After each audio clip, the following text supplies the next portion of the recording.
आज का class 12th वाले स्टूडेंट के लिए काफ़ी स्पेशल होने वाला है, क्योंकि इसमें हम आज चर्चा करेंगे फिजिक्स, जो कि बिहार बोर्ड के द्वारा ऑफिशियल मॉडल पेपर जारी किया गया है। क्या बिहार बोर्ड के द्वारा जो ऑफिशियल मॉडल पेपर कल जारी किया गया था, अर्थात 10 दिसंबर को जारी किया गया था, उसका आज संपूर्ण सॉल्यूशन करने वाले हैं। तो मॉडल पेपर का सॉल्यूशन करना इसलिए आवश्यक है क्योंकि मेरा 100% गारंटी है कि 20 से 25% क्वेश्चन तो अवश्य एग्जाम में आएगा। तो चलिए सबसे पहले हमारे पास जो क्वेश्चन है क्या है, फिजिक्स का क्वेश्चन है, क्या भौतिक शास्त्र का क्वेश्चन है, मॉडल पेपर का सॉल्यूशन। इसमें 100% करेक्ट आंसर बताया जाएगा। तो सबसे पहला हमारे पास जो प्रश्न दिया गया है क्या है, इसी तरह से एग्जाम में आएगा प्रश्न। 1 नंबर का प्रश्न हमारे पास दिया गया है, बहुत ही इंपॉर्टेंट प्रश्न है। क्या है 1 नंबर में प्रश्न, पहला प्रश्न हमारे पास दिया गया है कि वैद्युत द्विध्रुव आघूर्ण एक सदिश होता है। क्या होता है कि वैद्युत द्विध्रुव आघूर्ण क्या होता है, एक सदिश होता है जिसकी दिशा होती है। तो वैद्युत द्विध्रुव आघूर्ण एक सदिश होती है और उसकी दिशा हमेशा होती है, क्या होती है, ऋण से धन आवेश की ओर, मतलब ऋण आवेश से धन आवेश की ओर वैद्युत द्विध्रुव आघूर्ण की दिशा होती है। बहुत ही इंपॉर्टेंट प्रश्न है। उसके बाद दूसरा प्रश्न हमारे पास दिया गया है, बहुत ही आवश्यक प्रश्न है। क्या है कि वैद्युत क्षेत्र की तीव्रता का मात्रक है। तो वैद्युत क्षेत्र की तीव्रता का मात्रक क्या होता है, चूंकि हम लोग जानते हैं कि वैद्युत क्षेत्र की तीव्रता E बराबर होता है, क्या E बराबर होता है, हम लोग जानते हैं कि E बराबर होता है F बटा क्यू नोट। क्या F बटा क्यू नोट। तो F का जो है यहाँ पे F का मात्रक, F का हो जाएगा न्यूटन, F का मात्रक न्यूटन, और Q का जो मात्रक हो जाएगा कूलम। तो हो जाएगा क्या, न्यूटन प्रति कूलम। तो न्यूटन प्रति कूलम कहाँ पे लिखा हुआ है, तो हमारे पास जो ऑप्शन दिया हुआ है ऑप्शन नंबर ए, इसका करेक्ट आंसर हो जाएगा न्यूटन प्रति कूलम। क्या न्यूटन प्रति कूलम, ऑप्शन नंबर ए इसका करेक्ट आंसर है। उसका तीसरा प्रश्न हमारे पास दिया गया है। तीसरा प्रश्न है कि एक कूलम आवेश में इलेक्ट्रॉनों की संख्या है। तो एक कूलम आवेश में इलेक्ट्रॉनों की जो संख्या होती है 6.25 गुने 10 के पावर 18। क्या 6.25 गुने 10 के पावर 18। उसके बाद नेक्स्ट प्रश्न हमारे पास दिया गया है, क्या है कि किसी विद्युत रोधी माध्यम का परावैद्युतांक जिसे के द्वारा सूचित किया जाता हो सकता है। तो किसी भी विद्युत रोधी माध्यम का जो परावैद्युतांक होता है मेरे दोस्त, क्या होता है, 1 से अधिक होता है। तो 1 से अधिक यहाँ पे क्या है, 6। यहाँ पे ऑप्शन नंबर ए में है -3 जो कि 1 से कम है, ऑप्शन नंबर बी में है 0, 1 से कम है, ऑप्शन नंबर सी में है 0.7 जो भी क्या है 1 से कम है।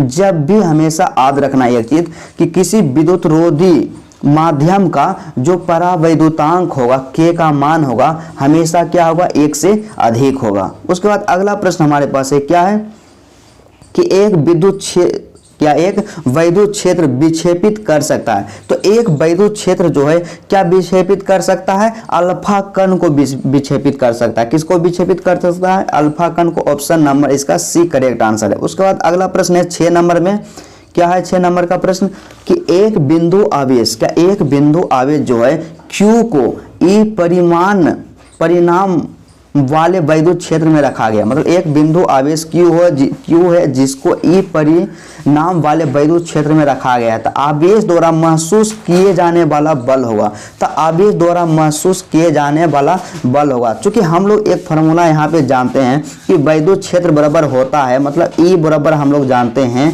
क्या होता है कि F बटा क्यू नोट। क्या E बराबर होता है F बटा क्यू नोट। तो यहाँ पे बल हमसे पूछ रहा है, क्या यहाँ पे E बराबर क्या है, F बटा क्यू नोट। F क्या है, बल है, और Q क्या है, आवेश है, और E क्या है, वैद्युत क्षेत्र। तो यहाँ पे हमसे बल पूछा, तो इसी फार्मूला से F बराबर हो जाएगा E इंटू क्यू।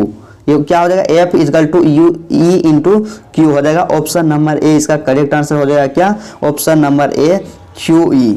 उसके बाद क्या है अगला प्रश्न हमारे पास दिया गया है, क्या है 7 नंबर का कि L भुजा के एक घन, क्या है कि L भुजा के एक घन के केंद्र पर आवेश प्लस Q रखा गया। मतलब L भुजा के एक घन है जिसके केंद्र पर आवेश प्लस Q रखा गया है। तो घन के एक तल से निर्गत वैद्युत फ्लक्स क्या है। तो हम लोग जानते हैं कि गॉस के नियम से, क्या गॉस के नियम से हम लोग क्या जानते हैं कि फाई बराबर होता है, क्या फाई बराबर जो होता है Q बटा एप्सिलॉन नोट। क्या फाई बराबर Q बटा एप्सिलॉन नोट होता है, एक तल के लिए होता है। क्या एक तल के लिए होता है, क्या एक तल के लिए हम लोग जानते हैं गॉस के नियमानुसार फाई बराबर होता है क्यू बटा क्या, क्यू बटा एप्सिलॉन नोट। तो हमारे पास जो दिया गया क्या, एल भुजा बल एक घन, तो घन यहाँ दिया हुआ है। तो घन में हम लोग जानते हैं कि 6 सतह होता है। कितना घन में जो होता है 6 सतह होता है, 6 तल होता है।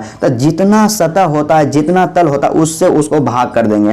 तो यहाँ पे 6 सतह हो जाएगा, तो इसको भाग कर देंगे तो हो जाएगा क्यू बटा 6 एप्सिलॉन नोट। तो यहाँ पे क्यू बटा 6 एप्सिलॉन नोट कहाँ है, ऑप्शन नंबर बी इसका करेक्ट आंसर हो जाएगा। क्या ऑप्शन नंबर बी इसका करेक्ट आंसर हो जाएगा, क्यू बटा 6 एप्सिलॉन नोट। उसके बाद अगला प्रश्न हमारे पास दिया गया है, क्या है कि एक गोलीय चालक की धारता 1 माइक्रोफैराड है, उसकी त्रिज्या क्या होगी। तो एक गोलीय चालक है जिसकी धारता जो है क्या है 1 माइक्रोफैराड है, तो उसकी त्रिज्या हमसे पूछ दिया। तो हम लोग जानते हैं कि गोलीय चालक की जो धारता होती है अर्थात C बराबर होती है 4 पाई एप्सिलॉन नोट आर। क्या 4 पाई एप्सिलॉन नोट जो होती है गोलीय चालक की धारता होती है। तो हमें यहाँ पे निकालना है, क्या निकालना है, त्रिज्या निकालना है। त्रिज्या जिसे कि r द्वारा सूचित करते हैं, क्या त्रिज्या को r द्वारा सूचित करते हैं और त्रिज्या हमें यहाँ पे निकालना है। तो हम लोग जानते हैं कि हम फार्मूला यहाँ पे जानते हैं कि C बराबर क्या जानते हैं कि 4 पाई एप्सिलॉन नोट r। तो यहाँ पे r का जो मान हम निकाल लेंगे इसी फार्मूला से, क्या हो जाएगा 1/4 पाई एप्सिलॉन नोट गुने क्या हो जाएगा C। इधर C जो है क्या किस में चल जाएगा, गुना में चल जाएगा। इतना हो गया। और एक चीज हम लोग यह भी जानते हैं कि 1/4 पाई एप्सिलॉन नोट जो होता है, क्या 1/4 पाई एप्सिलॉन नोट का मान होता है 9 गुने 10 के पावर 9। क्या 9 गुने 10 के पावर 9। और उसके बाद क्या यहाँ पे था C, फार्मूला जो हमारे पास यहाँ बना था, क्या बना था कि 1/4 पाई एप्सिलॉन नोट गुने हो गया था C। तो एप्सिलॉन 1/4 पाई एप्सिलॉन नोट का मान हो गया 9 गुने 10 की पावर 9। उसके बाद क्या है C। तो C का मतलब कि जो हमारे पास धारता दिया हुआ है, तो हमारे पास धारता है 1 माइक्रोफैराड। तो 1 माइक्रोफैराड को हम माइक्रोफैराड बराबर होता है 1 गुने 10 के पावर -6। क्या होता है 1 माइक्रोफैराड बराबर होता है 1 गुने 10 के पावर -6। तो यहाँ पे क्या है, तो 9 गुने 10 के पावर 9 और 1 गुने 10 के पावर 6। तो यहाँ 10 के पावर है 9 प्लस में और 10 के पावर है -6। तब -9 में से 6 को घटा देंगे तो हो जाएगा क्या 9 में से जब हम 6 को यहाँ पे घटाएंगे तो सीधा सा हमारे पास यहाँ आंसर निकल के चल आएगा कि हो जाएगा 9 गुने 10 के पावर 3। तो 9 गुने 10 के पावर 3 का मतलब हो गया 9 गुने 1000। क्या 9 गुने 1000 मतलब 9000 हो गया, 9000 मीटर। तो 9000 मीटर हो गया। तो 9000 मीटर बराबर क्या हो जाएगा 9 किलोमीटर। क्या 9000 मीटर बराबर हो जाएगा 9 किलोमीटर।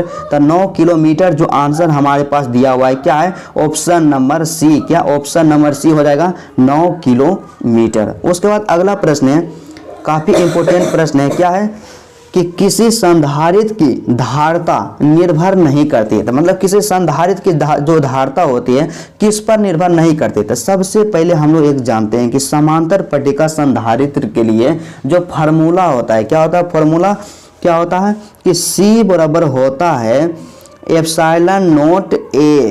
क्या एप्सिलॉन नोट A अब बटा हो जाएगा D। तो इसमें हम लोग गौर करेंगे D जो है क्या है 2 प्लेटों के बीच के दूरी है। क्या 2 प्लेटों के बीच के दूरी A जो है क्या है आकृति है, उसका क्षेत्रफल है यहाँ पे हो गया। उसके बाद क्या है तो इसमें हम देख लेते हैं क्या हो जाएगा। ऑप्शन ये है प्लेटों की आकृति पर निर्भर करेगा, प्लेटों के आकार पर भी निर्भर करेगा। उसके बाद प्लेटों के बीच के अंतराल मतलब प्लेटों के बीच के दूरी पर भी निर्भर करता है। इसका जो करेक्ट आंसर हो जाएगा किसी संधारित्र की जो धारता होती है प्लेटों के आवेश पर निर्भर नहीं करती है।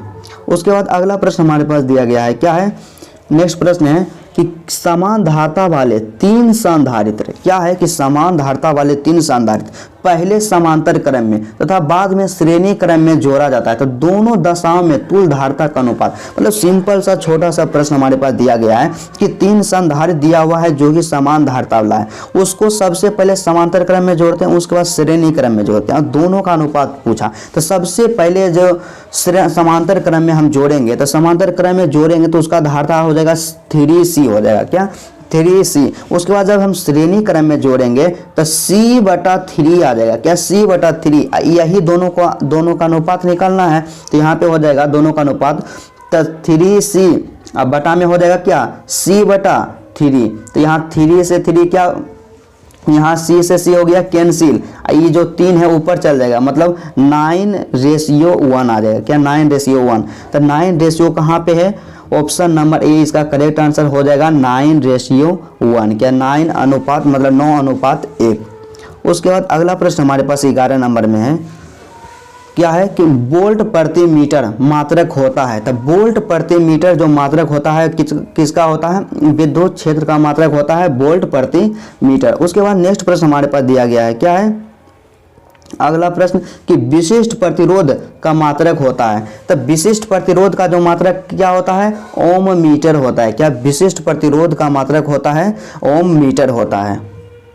उसके बाद अगला प्रश्न 13 नंबर हमारे पास है कि परम शून्य ताप पर सिलिकॉन का कोई क्रिस्टल व्यवहार करता है। क्या परम शून्य ताप पर सिलिकॉन का कोई क्रिस्टल व्यवहार करता है सुचालक की तरह, या पूर्ण चालक की तरह, या अर्धचालक की तरह, या अतिचालक की तरह। सबसे पहले इसमें हम देखेंगे कि परम शून्य ताप पर, तब परम शून्य ताप पर इसका मतलब हो गया कि 0 डिग्री केल्विन ताप पर। क्या 0 डिग्री केल्विन ताप पर। तो 0 डिग्री केल्विन ताप पर जो होता है, क्या होता है कि सिलिकॉन का कोई क्रिस्टल पूर्ण कुचालक की तरह कार्य करता है। क्या पूर्ण कुचालक की तरह व्यवहार करता है। उसके बाद अगला प्रश्न हमारे पास दिया गया है, क्या है कि निम्नलिखित में से कौन प्रतिरोध को व्यक्त करता है। क्या निम्नलिखित में से कौन प्रतिरोध को व्यक्त करता है। तो चूंकि हम लोग जानते हैं कि प्रतिरोध बराबर मतलब R होता है ρL/A। क्या ρL/A। तो यहाँ पे गलत ऑप्शन दिया हुआ है, यहाँ पे क्या हो जाएगा, E नहीं रो होगा। क्या रो होगा, तो इसलिए इसका करेक्ट आंसर हो जाए ऑप्शन नंबर ए R ρL/A। 15 नंबर का प्रश्न हमारे पास दिया गया है, बहुत ही महत्वपूर्ण प्रश्न है कि ताप में वृद्धि होती है तो किसी चालक का प्रतिरोध बढ़ जाता है या घट जाता है या स्थिर रहता है या चालक पर निर्भर करता है। तो इसका जो करेक्ट आंसर हो जाएगा कि जब भी हम ताप में वृद्धि करेंगे तो चालक का प्रतिरोध क्या हो जाएगा, बढ़ जाएगा। मतलब जब भी हम टेम्परेचर को बढ़ाएंगे तो कंडक्टर का जो रेसिस्टेंस होता है, प्रतिरोध होता है, बढ़ जाएगा। लेकिन जस्ट उसका उल्टा, जब हम ताप में वृद्धि करेंगे तो अर्धचालक का जो प्रतिरोध होगा घट जाएगा और चालक का प्रतिरोध बढ़ जाएगा। याद रखना है, यहाँ पे दोनों पूछता है कि ताप में वृद्धि करेंगे तो चालक का प्रतिरोध बढ़ेगा लेकिन अर्धचालक का प्रतिरोध घट जाएगा, इसलिए इसका करेक्ट आंसर हो गया ऑप्शन नंबर ए। उसके बाद अगला प्रश्न हमारे पास है, क्या है कि विद्युत परिपथ की शक्ति होती है। तो विद्युत परिपथ की जो शक्ति होती है तो P बराबर बहुत सारा फार्मूला होता है। तो P बराबर जो फार्मूला होता है क्या होता है, V²/R। क्या V²/R होता है या I²R होता है। तो यहाँ पे ऑप्शन दिया हुआ है कि V²/R, ऑप्शन नंबर सी इसका करेक्ट आंसर हो जाएगा कि विद्युत परिपथ की शक्ति P होता है V²/R। 17 नंबर का प्रश्न हमारे पास दिया गया है कि एक इलेक्ट्रॉन वोल्ट समतुल्य है। तो सबसे पहले यहाँ आप जानना जरूरी है, क्या है यहाँ पे इलेक्ट्रॉन वोल्ट है। क्या इलेक्ट्रॉन वोल्ट। तो इलेक्ट्रॉन वोल्ट जो होता है ऊर्जा का मात्रक होता है। किसका होता है, ऊर्जा का मात्रक होता है। तो एक इलेक्ट्रॉन वोल्ट बराबर जो होता है, क्या होता है, एक इलेक्ट्रॉन वोल्ट बराबर होता है 1.6 × 10⁻⁻19 जूल। क्या 1.6 × 10⁻⁻19 जूल हो जाएगा। तो ऑप्शन नंबर सी इसका करेक्ट आंसर हो जाएगा कि 1.6 × 10⁻⁻19 जूल। उसके बाद अगला प्रश्न है, बहुत ही इंपॉर्टेंट है कि विद्युतीय परिपथ के किसी बिंदु पर सभी धाराओं का बीजीय योग। तो यहाँ पे किरचॉफ का नियम आ गया। क्या है कि किसी किरचॉफ का प्रथम नियम है कि विद्युतीय परिपथ के किसी बिंदु पर सभी धाराओं का बीजीय योग। तो किसी बिंदु पर सभी धाराओं का बीजीय योग जो होता है क्या होता है, शून्य होता है। इसे संधि के नियम भी कहा जाता है। आपसे पूछ सकता है कि संधि का नियम क्या है। संधि का नियम यही है कि किसी विद्युतीय परिपथ के किसी बिंदु पर सभी धाराओं का बीजीय योग जो होता है शून्य होता है। क्या शून्य होता है। उसके बाद अगला प्रश्न हमारे पास दिया हुआ है, काफी इंपॉर्टेंट है। क्या है कि गतिशील आवेश उत्पन्न करता है। तो गतिशील आवेश जो उत्पन्न करता है क्या करता है, केवल विद्युत क्षेत्र या केवल चुंबकीय क्षेत्र या विद्युत एवं चुंबकीय क्षेत्र दोनों या विद्युत एवं चुंबकीय क्षेत्र में से कोई नहीं। तो इसका जो करेक्ट आंसर हो जाएगा कि गतिशील आवेश जो होता है विद्युत क्षेत्र और चुंबकीय क्षेत्र दोनों को उत्पन्न करता है। क्या वैद्युत क्षेत्र और चुंबकीय क्षेत्र दोनों को उत्पन्न करता है, लेकिन स्थिर आवेश जो रहेगा केवल वैद्युत क्षेत्र उत्पन्न करेगा। उसके बाद अगला प्रश्न क्या है हमारे पास दिया हुआ है कि अंडर रूट क्या है, अंडर रूट म्यू नोट बटा एप्सिलॉन नोट का मात्रक है, कि अंडर रूट म्यू नोट बटा एप्सिलॉन नोट का मात्रक है। तो सबसे पहले यहाँ पे क्या है कि अंडर रूट म्यू नोट बटा एप्सिलॉन नोट का जो मात्रक होता है क्या होता है, तो यहाँ पे क्या है कि म्यू नोट, फिर यहाँ देखिएगा थोड़ा सा कि म्यू नोट बटा एप्सिलॉन नोट। तब म्यू नोट का जो मात्रक होता है क्या होता है, न्यूटन प्रति एम्पियर स्क्वायर, क्या न्यूटन प्रति एम्पियर स्क्वायर। उसके बाद एप्सिलॉन नोट का जो मात्रक होता है क्या होता है, कूलोम स्क्वायर, क्या कूलोम स्क्वायर।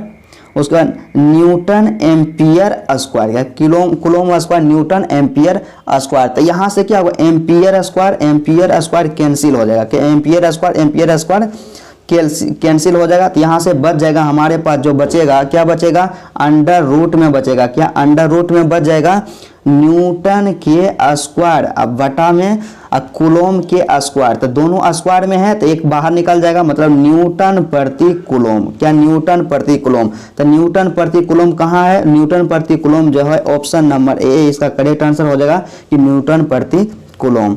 उसके बाद अगला प्रश्न हमारे पास दिया गया है काफी इंपोर्टेंट 21 नंबर में, कि एक ही दिशा में जाती हुई दो समानांतर इलेक्ट्रॉन किरण पुंज, क्या मतलब एक ही दिशा में दो समानांतर इलेक्ट्रॉन किरण पुंज जो जा रही है क्या होगी, कि एक दूसरे को प्रतिकर्षित करेगी या ना आकर्षित करेगी और ना ही प्रतिकर्षित करेगी। ऑप्शन सी एक दूसरे को आकर्षित करेगी। तो इसका जो करेक्ट आंसर हो जाएगा कि एक ही दिशा में जाती हुई दो समांतर इलेक्ट्रॉन किरण पुंज जो होता है एक दूसरे को आकर्षित करेगी, क्या करेगी, एक दूसरे को आकर्षित करेगी, इसलिए इसका करेक्ट आंसर हो गया ऑप्शन नंबर सी।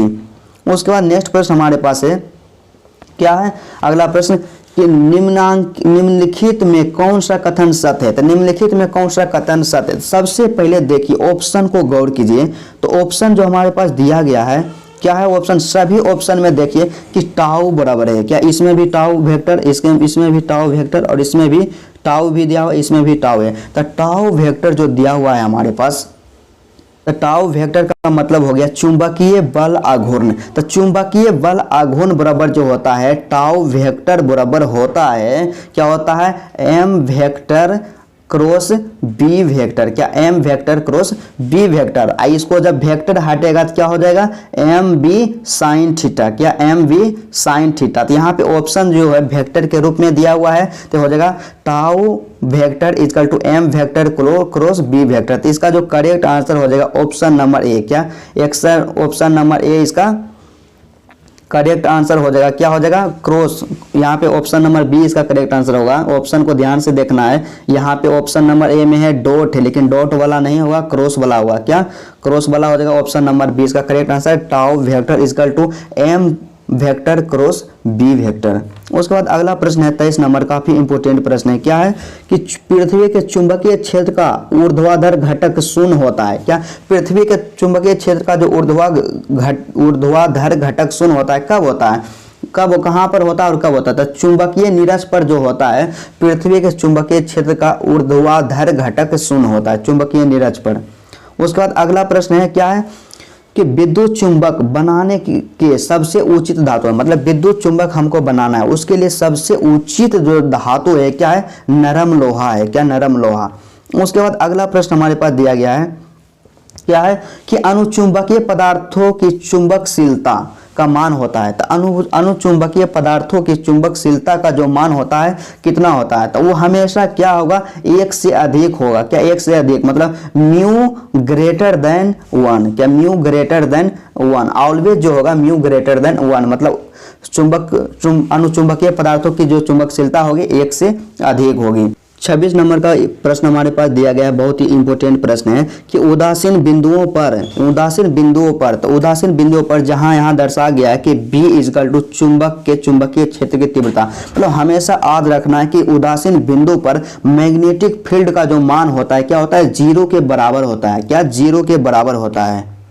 उसके बाद अगला प्रश्न हमारे पास दिया गया है, क्या है अगला प्रश्न, बहुत ही इंपॉर्टेंट प्रश्न है, अब कई बार हमारे एग्जाम में पूछा गया है, क्या है कि लेंज का नियम किस भौतिक राशि के संरक्षण पर आधारित है? तो लेंज का जो नियम है क्या है? ऊर्जा संरक्षण के सिद्धांत पर आधारित है। क्या? ऊर्जा संरक्षण के सिद्धांत पर आधारित है। उसके बाद अगला प्रश्न है 28 नंबर, प्रेरकत्व का मात्रक है। तो प्रेरकत्व का मात्रक हम लोग जानते हैं जनरली क्या होता है? हेनरी होता है, लेकिन हेनरी हमारे पास ऑप्शन में नहीं दिया गया। तो हेनरी को हम लोग लिखते हैं ओम सेकेंड भी लिखते हैं, इसलिए इसका करेक्ट आंसर हो जाएगा option number a, ohm second. उसके बाद अगला प्रश्न हमारे पास दिया गया है 29 नंबर का, काफी इंपोर्टेंट प्रश्न है। क्या है कि L बटा आर, क्या L बटा आर की बीमा निम्नलिखित में से किसकी बीमा के समान है? तो L बटा जो आर है उसका जो बीमा होता है क्या होता है? L बटा आर का जो बीमा होता है m के पावर 0 L के m0 L0 t होता है। क्या?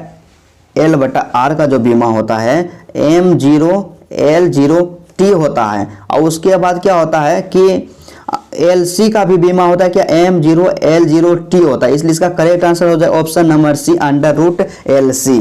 उसके बाद अगला प्रश्न हमारे पास दिया गया है, क्या है कि किसी प्रतिवर्ती धारा का शिखर मान जिसे कि I नोट से सूचित किया जाता है, I naught equal to 5 under root 2 ampere है।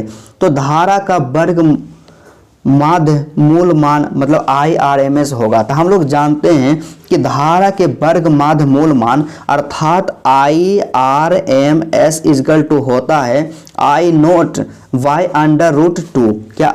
IRMS बराबर होता है I नोट बटा अंडर रूट 2। तो I नोट जो दिया गया है 5 अंडर रूट 2 I नोट। उसके बाद क्या है कि बटा में हो जाएगा under root 2 under root 2 under root 2 under root 2 cancel, बचा क्या हमारे पास 5। तो इसका जो करेक्ट आंसर हो जाएगा क्या हो जाएगा?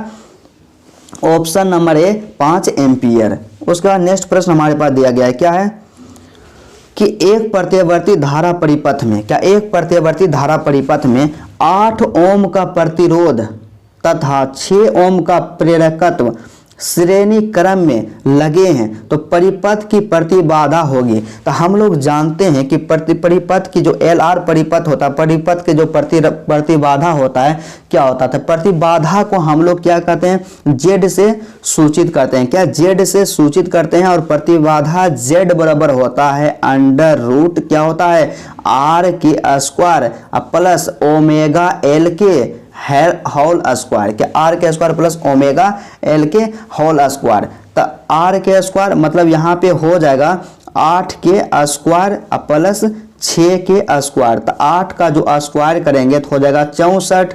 तो 64 प्लस 6 का स्क्वायर हो जाएगा 36 और 64 प्लस 36। तो यहाँ पे मतलब सीधा सा अंडर रूट में हो जाएगा अंडर रूट क्या हो जाएगा? 100। अंडर रूट 100 का मान हो जाएगा 10। तो इसका करेक्ट आंसर हो जाएगा 10 ओम। क्या? 10 ओम। तो हमारे पास ऑप्शन बी दिया हुआ है, क्या है? 10 ओम। क्या? इसका करेक्ट आंसर हो जाएगा ऑप्शन नंबर बी, 10 ओम। उसके बाद अगला प्रश्न हमारे पास दिया गया है। अगला प्रश्न क्या है कि तप्त तार एमीटर तथा तप्त तार वोल्ट मीटर दोनों का कार्य सिद्धांत धारा के निम्नलिखित में से किस प्रभाव पर आधारित है? क्या? निम्नलिखित में से किस प्रभाव पर आधारित है? इसका जो करेक्ट आंसर हो जाएगा क्या हो जाएगा? चुंबकीय प्रभाव। क्या? चुंबकीय प्रभाव, ऑप्शन नंबर ए। उसके बाद अगला प्रश्न है, नेक्स्ट प्रश्न हमारे पास क्या है कि विद्युतीय प्रेरकीय परिपथ में शक्ति गुणांक का मान होता है। क्या? विद्युतीय प्रेरकीय परिपथ में शक्ति गुणांक का मान होता है। तब विद्युतीय परिपथीय परिपथ में शक्ति गुणांक का जो मान होता है क्या होता है? शून्य होता है। क्या? शून्य होता है। उसके बाद अगला प्रश्न हमारे पास दिया गया है 34 नंबर का कि किसी ट्रांसफार्मर में क्या संभव नहीं है? तो किसी ट्रांसफार्मर में जो है क्या संभव नहीं है? तो इसका जो करेक्ट आंसर हो जाएगा किसी ट्रांसफार्मर में जो है दिष्ट धारा संभव नहीं है। दिष्ट धारा संभव नहीं है, भावर धारा भी संभव है, प्रत्यावर्ती धारा तो ट्रांसफार्मर में होता ही है, अब प्रेरित धारा भी होता है, लेकिन क्या हो जाएगा आंसर? दिष्ट धारा, ऑप्शन नंबर बी।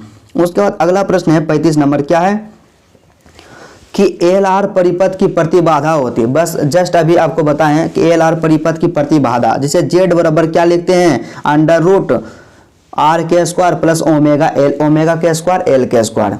उसके बाद अगला प्रश्न है 36 नंबर क्या है कि निम्नलिखित में से कौन सी तरंगे वैद्युत चुंबकीय नहीं है। तो निम्नलिखित में से कौन सी तरंगे वैद्युत चुंबकीय नहीं है, तो इसका जो करेक्ट आंसर हो जाएगा क्या, अल्फा तरंगे। क्या अल्फा तरंगे जो है वैद्युत चुंबकीय तरंगे नहीं है। उसके बाद नेक्स्ट प्रश्न हमारे पास है क्या है कि सबसे अधिक आवृत्ति तरंगे होती है। तो सबसे अधिक आवृत्ति तरंगे जो होती है रेडियो तरंगे होती है। क्या, रेडियो तरंगे, ऑप्शन नंबर डी। उसके बाद 38 नंबर का प्रश्न है क्या है कि विद्युतीय चुंबकीय तरंगों की संचरण की दिशा होती है। तो विद्युतीय चुंबकीय तरंगों की जो संचरण की दिशा होती है E vector cross B vector के समानांतर, E vector cross B vector के समानांतर विद्युतीय चुंबकीय तरंगों की संचरण की दिशा होती है।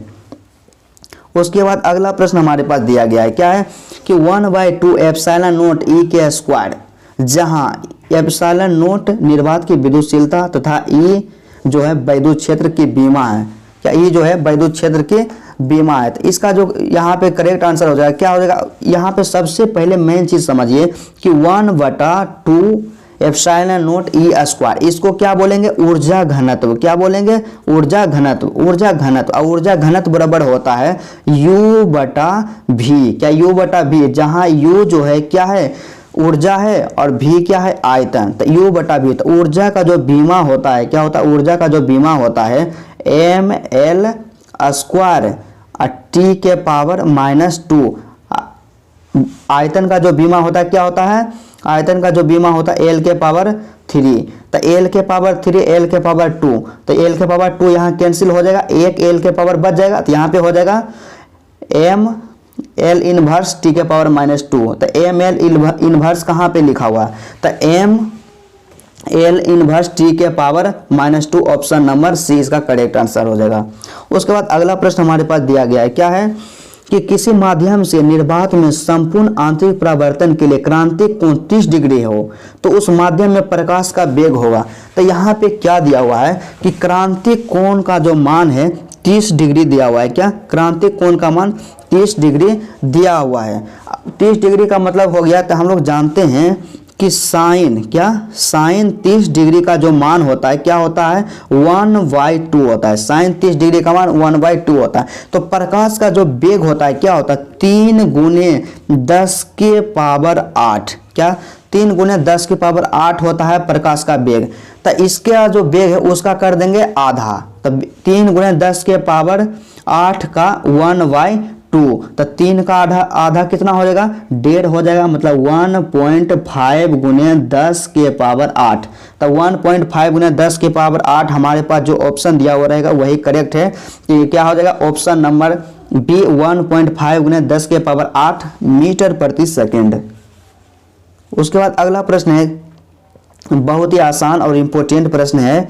क्या है कि 3D एवं -2D क्षमता के 2 लेंस को मिलाकर एक संयुक्त लेंस बनाया गया। मतलब 2 लेंस हमारे पास है, एक के क्षमता जो है +3D है और दूसर का के क्षमता जो हमारे पास दिया गया है क्या है, दूसर का जो क्षमता हमारे पास है कि -2D है। तो क्षमता के 2 लेंस और दोनों को मिला करके एक संयुक्त लेंस, मतलब मिलाकर एक लेंस बनाया गया है। तो संयुक्त लेंस की फोकस दूरी, मतलब सिंपली आप समझिए कि इसमें हमसे पूछा गया है फोकस दूरी f। तो सबसे पहले हम क्या करेंगे, टोटल पावर निकालेंगे।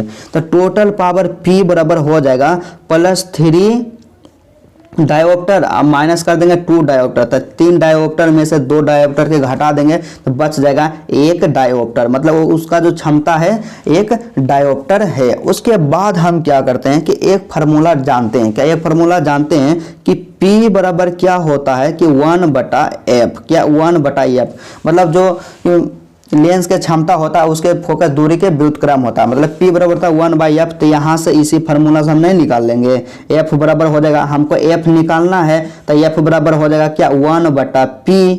तो 1/P, तो 1/P का जो मान आया कितना आया, 1D। तो 1 कर देंगे, तो 1 में 1 से भागा दिए तो क्या गया 1। तो 1 डायोप्टर। तो 1 डायोप्टर इसका करेक्ट आंसर हो जाएगा ऑप्शन नंबर ए 1 डायोप्टर नहीं मीटर हुआ, क्योंकि यहाँ पे क्या है फोकस दूरी निकालना है, तो 1 मीटर हो जाएगा।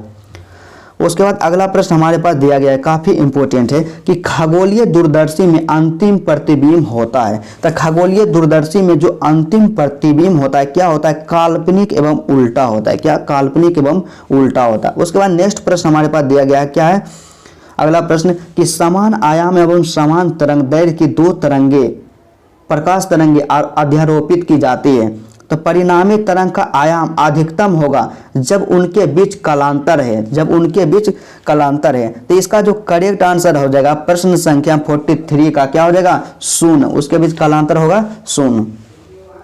उसके बाद अगला प्रश्न है 44 नंबर, काफी इंपॉर्टेंट है, थोड़ा सा टाइम लगेगा लेकिन डिटेल्स में समझ में आएगा। इसमें एक भी आंसर गलत नहीं है, एकदम 100% करेक्ट आंसर है। क्या है कि कौन सी घटना प्रकाश तरंगों की अनुप्रस्थ प्रकृति की पुष्टि करता है। तब ध्रुवन जो है ना प्रकाश तरंगों की अनुप्रस्थ प्रकृति को पुष्ट करता है। ठीक, उसके बाद अगला 45 नंबर में हमारे पास प्रश्न दिया गया है, क्या है कि ध्रुवित प्रकाश के कंपन तल तथा ध्रुवित तल के बीच कौन होता है। इसका करेक्ट आंसर हो जाएगा ऑप्शन नंबर सी 90 डिग्री, क्योंकि ये जो होता है एक दूसरे के समानांतर होता है। जब एक दूसरे के समानांतर होगा तो वहां 90 डिग्री का कोण बनता है, आप लोग अच्छा तरह से जानते हैं। उसके बाद अगला प्रश्न हमारे पास दिया गया है, क्या है कि प्रकाश वैद्युत उत्सर्जन की घटना में आपतित प्रकाश की तीव्रता बढ़ाने पर प्रकाश वैद्युत धारा क्या होगी। तो इसका जो करेक्ट आंसर हो जाएगा कि प्रकाश की तीव्रता को जब हम बढ़ाएंगे ना तो प्रकाश वैद्युत धारा भी क्या होगा, बढ़ेगा। क्या होगा, बढ़ते जाएगा। इसलिए इसका करेक्ट आंसर हो जाएगा ऑप्शन नंबर ए।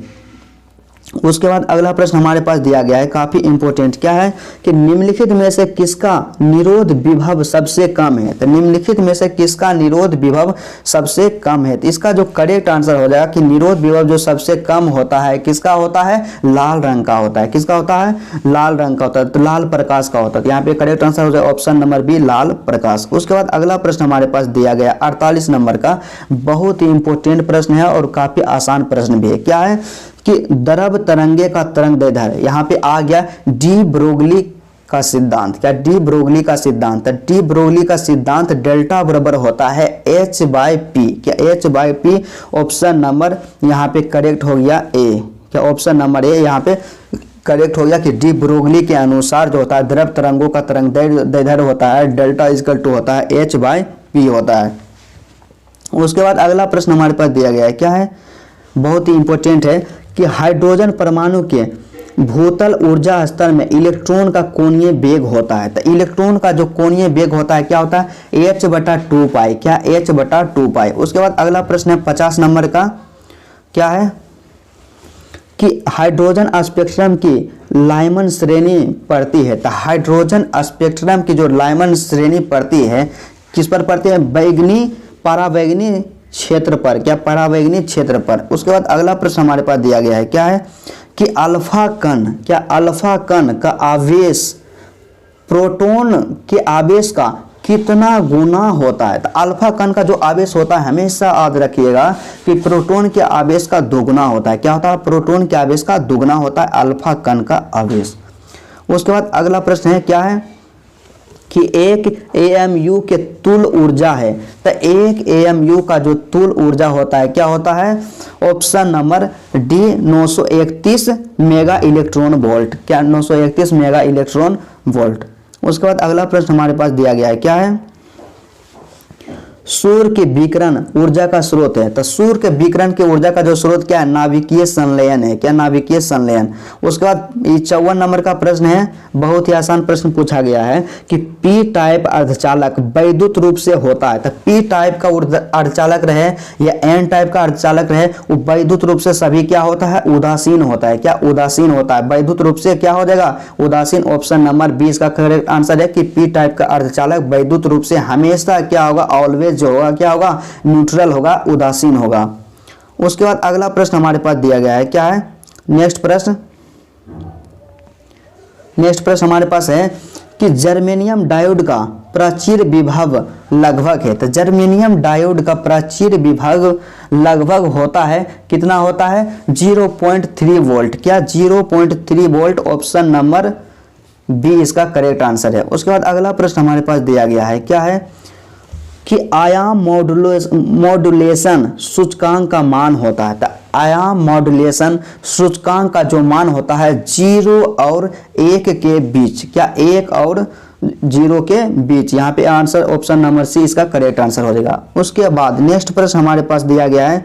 अगला प्रश्न हमारे पास क्या है कि अधिक गोले का आवेश 10 माइक्रो कूलम, 57 नंबर का क्वेश्चन हमारे पास दिया गया है कि यदि गोले का आवेश 10 माइक्रो कूलम हो तो इसकी सतह पर विद्युतीय फ्लक्स होगा। तो इसका करेक्ट आंसर हो जाएगा ऑप्शन नंबर बी 36 पाई गुने 10 के पावर -4 न्यूटन मीटर स्क्वायर प्रति कूलम। उसके बाद अगला प्रश्न हमारे पास दिया गया है क्या है कि प्रेरकत्व L तथा कोणीय आवृत्ति ओमेगा के गुणनफल की इकाई होती है। तो यहाँ पे क्या होगा, प्रेरकत्व L, तो L गुने हो जाएगा क्या ओमेगा। तो L गुने ओमेगा जब हम करेंगे तो क्या हो जाएगा ओमेगा L, क्या ओमेगा L। तो ओमेगा L का जो गुणनफल के इकाई होगा क्या होगा, तो ओमेगा L को हम लोग लिखते हैं XL। XL क्या है, प्रति घात या प्रतिबाधा है। तो x प्रति घात या प्रतिबाधा का जो इकाई होता है क्या होता है ओम होता है, क्या ओम। तो इसलिए इसका करेक्ट आंसर हो जाएगा क्या हो जाएगा ओम। तो ओम कहाँ है, ऑप्शन नंबर ए हो जाएगा ओम। उसके बाद नेक्स्ट प्रश्न हमारे पास दिया गया है क्या है, एक आवर्धन लेंस, क्या एक आवर्धक लेंस जिसकी क्षमता 12 डायोप्टर है को आवर्धन क्षमता होगी।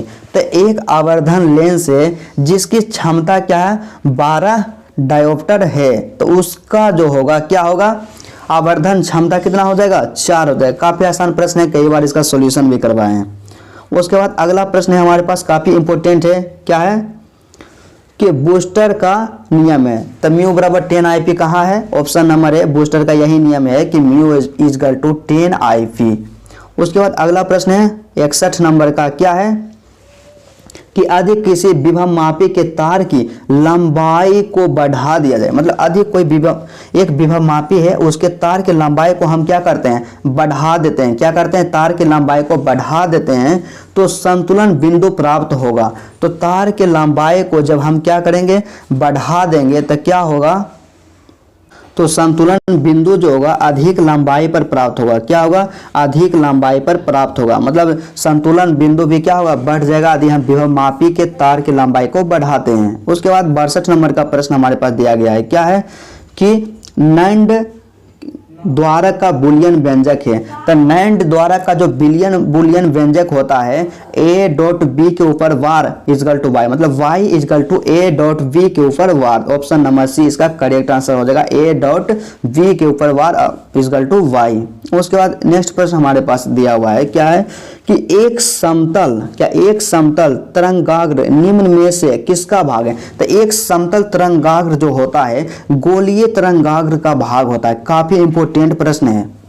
उसके बाद 64 नंबर का प्रश्न है हमारे पास, सेम प्रश्न आया है, क्या है कि निम्नलिखित तार्किक परिपथ का आउटपुट है। तो निम्नलिखित तार्किक परिपथ का आउटपुट है। तो आपको हम बताए हैं कि यहाँ पे जो है क्या, यहाँ पे जो लगा हुआ है, यहाँ पे जो सिंबल बना हुआ है क्या है, ये है नोट गेट का है, क्या है नोट NOT का है नोट गेट का। और यहाँ पे जो बना हुआ है सिंबल ये क्या है एंड गेट का है, क्या एंड गेट का है, क्या एंड गेट। तो एंड गेट का है, तो एंड और नोट दोनों को मिलाएंगे तो क्या बनेगा नैंड बनेगा, क्या NAND नैंड बनेगा। तो अब नैंड को आपको बताएं हैं कि नैंड का जो होता है क्या होता है बुलियन जो होता है A.B ऊपर वार लगा देंगे y, मतलब y इजकल टू होता है A.V।